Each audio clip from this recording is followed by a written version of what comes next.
All हम ये पढ़ेंगे कि खिलाफत मूवमेंट है क्या चीज़, ठीक है। खिलाफत मूवमेंट क्यों लीड किया गया था, ऐसे कौन से वजूहात थे, रीज़न्स क्या थे, वो सब कुछ हम आज इस वीडियो में कवर करेंगे। इसके अलावा किन लोगों ने मिलकर इस मूवमेंट को आगे चलाया था, इसके इवेंट को कवर करेंगे। इसके अलावा हम इसके कॉन्सिक्वेंसेस को भी डिस्कस करेंगे। So without wasting any time, so let's get start the topic. First मैं स्टार्ट लूँगी इंट्रोडक्शन से कि खिलाफत मूवमेंट है क्या चीज़। एक्चुअली खिलाफत मूवमेंट जो था ये जब वर्ल्ड वॉर फर्स्ट ख़त्म हुआ तो उसके बाद जब ऑटोमन एम्पायर ब्रोकन हुई तो इंडियन सब कॉन्टिनेंट के जो मुसलमान थे, चूँकि वो ऑटोमन एम्पायर के खलीफा को अपना स्पिरिचुअल लीडर मानते थे, तो उनके फीलिंग्स उसकी वजह से बहुत ज़्यादा हर्ट हो जाते हैं। So due to that reason क्या होता है कि इंडियन सब कॉन्टिनेंट के मुसलमान ब्रिटिश गवर्नमेंट के ख़िलाफ़ एक पॉलिटिकल कैंपेन या प्रोटेस्ट स्टार्ट कर लेती हैं, और इस प्रोटेस्ट को या कैंपेन को हम क्या बोलते हैं, Khilafat movement. So now as usual मैं टॉपिक को स्टार्ट करूंगी या समझाऊंगी मैं बैकग्राउंड से, ठीक है। बैकग्राउंड में क्या हुआ था कि जब वर्ल्ड वॉर फर्स्ट स्टार्ट हुआ तो ऑटोमन एम्पायर ने जर्मनी का साथ दिया अगेंस्ट द ब्रिटिश, ठीक है। जबकि दूसरी तरफ अगर हम ब्रिटिश की बात करें तो उस टाइम ब्रिटिश का इंडियन सब कॉन्टिनेंट पर रूलिंग चल रही थी।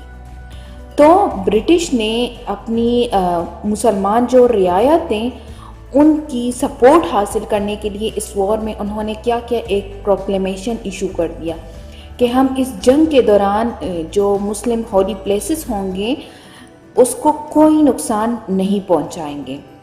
So on this assurance of British government क्या होता है कि मुसलमान तैयार हो जाते हैं ब्रिटिश का साथ देने के लिए इस जंग में। चूँकि मुसलमान जो ऑटोमन एम्पायर के खलीफा होते हैं उनको अपना स्पिरिचुअल लीडर मानते हैं, ठीक है। सो इस एश्योरिटी की वजह से जो मुसलमान हैं वो तैयार हो जाते हैं इस जंग में, वो बढ़ चढ़ कर ब्रिटिश का साथ देते हैं। बट जब होता क्या है कि जब जंग ख़त्म हो जाती है तो ब्रिटिश गवर्नमेंट अपने किसी प्रॉमिसेस को पूरा नहीं कर पाते।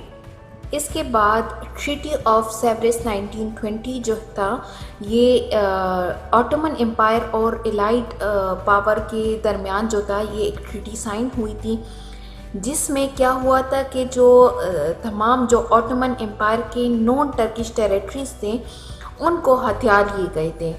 मींस इस टेरिटरी के बाद जो ऑटोमन एम्पायर था वो सिर्फ टर्की तक लिमिटेड रह चुका था, ठीक है। तो ये भी एक वो बहुत ज़्यादा गम और गुस्से की बात मुसलमानों में थी। So due to all these reasons क्या होता है कि जो मुस्लिम्स थे they thought that they have been cheated and betrayed by the government.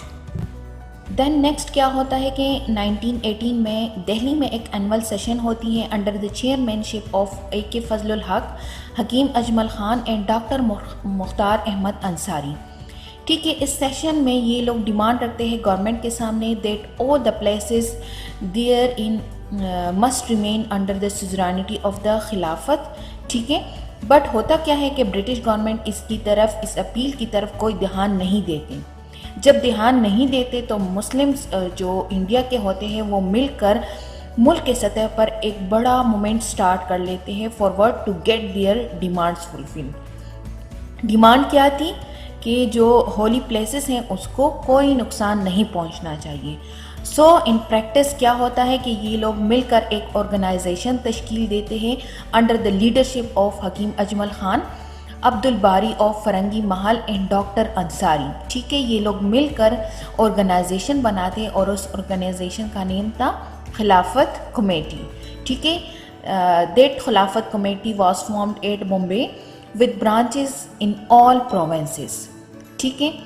इसके बाद क्या होता है कि खिलाफत कमेटी की फर्स्ट जो कॉन्फ्रेंस होती है वो नवंबर 1919 में दिल्ली में होती है, ठीक है, जिसमें मुस्लिम्स के अलावा कांग्रेस लीडर भी इसमें हिस्सा लेते हैं, लाइक द प्रोमिनेंट लीडर्स उसमें शामिल हो जाते हैं। गांधी और Nehru also participated the first खिलाफत कॉन्फ्रेंस। तो इस फर्स्ट खिलाफत कॉन्फ्रेंस में ये लोग कुछ इम्पोर्टेंट डिसीजन लेते हैं। इम्पोर्टेंट डिसीजन क्या थे वो सुने, ठीक है। फर्स्ट उन्होंने ये डिसाइड किया कि चूँकि एलाइड पावर जो थी वो वर्ल्ड वॉर फर्स्ट जीत चुकी थी, तो वो लोग मिलकर इस जीत की जश्न को सेलिब्रेट कर रहे थे। तो जो इंडियन पीपल थे उन्होंने डिसाइड किया कि हम इस सेलिब्रेशन में कोई पार्टिसिपेट नहीं करेंगे, हम इनका साथ नहीं देंगे, बाइकॉट करते हैं, ठीक है।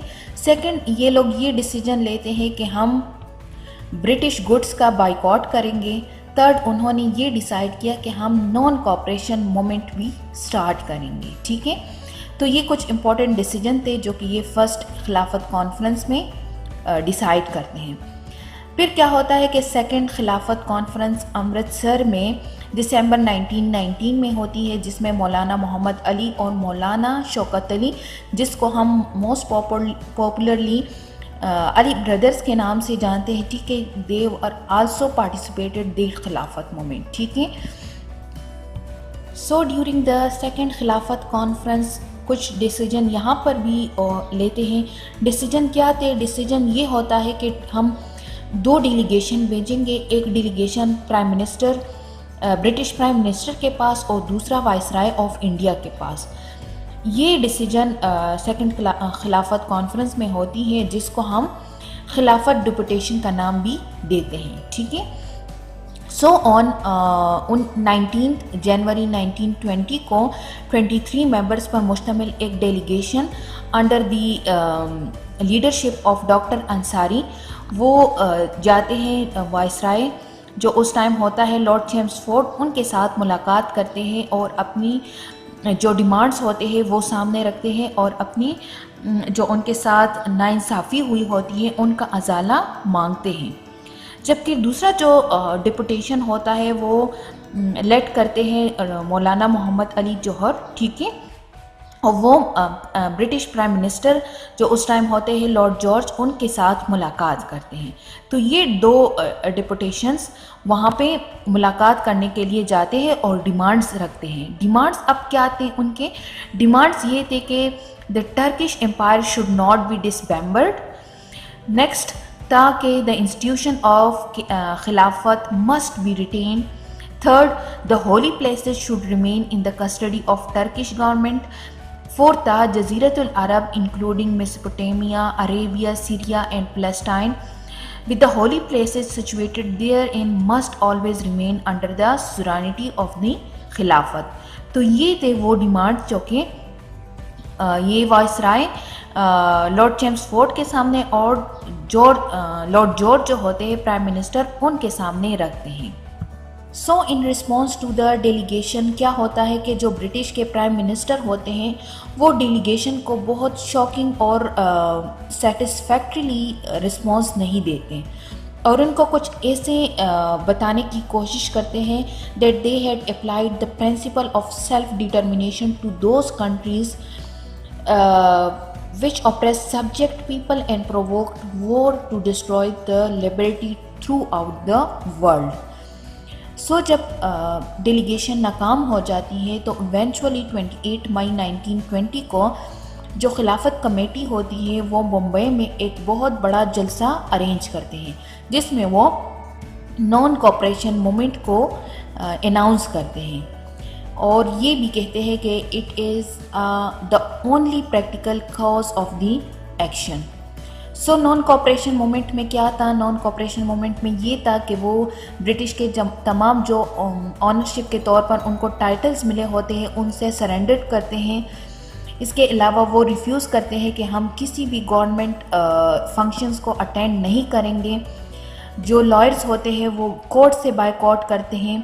इसके अलावा इलेक्शन को अटेंड नहीं मतलब कि जो रिफॉर्म्स 1919 में तय पाया होता है कि 1920 में इलेक्शंस होने हैं तो उनसे भी बायकॉट करते हैं।